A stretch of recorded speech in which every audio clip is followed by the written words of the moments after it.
I've been in personal development basically my whole life. I grew up in Southern California with a very progressive thinking mother who believed in education and believed that there is a spiritual life to all of us. And she was a seeker in many ways.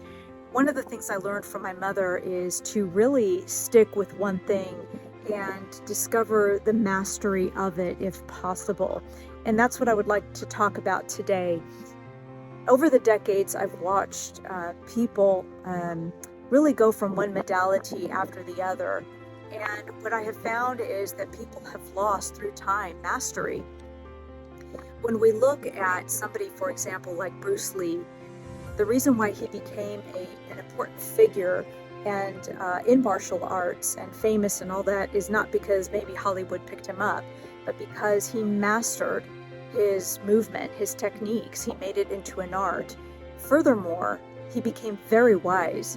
There's a lot of really great Bruce Lee quotes out there that you see circulating in social media. And why is that? Well, my theory is because he stayed with that way of doing martial arts, that modality. Here I am in my mid-50s, and I still see the same thing. People going from one modality after another without really diving deep and exploring the philosophy, not just the technique, not just the how-tos. And people give up easily. Not all people, but many people give up easily. And it's important to really dive deep into a modality if you want to glean its wisdom, if you want to eventually say something about it or be an inspiration to other people. And of course, it's not just in the modality that I now embrace. I've seen it in other alternative or traditional alternative techniques. So if you're one of these people that we sometimes called workshop junkie, preventing you from deepening with that modality, with having the patience and the tenacity to really look into it, to embody that modality, because it's not enough to learn technique. It's just not enough to practice on other people or yourself. It's about staying with it.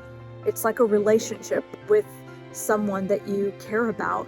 It might be good in the first years. You might have the honeymoon, but the honeymoon is over.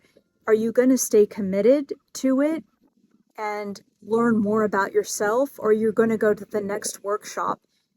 Are you going to look for the next green pastures and only to find yourself again in the pattern of dissatisfaction and, quite frankly, not mastery?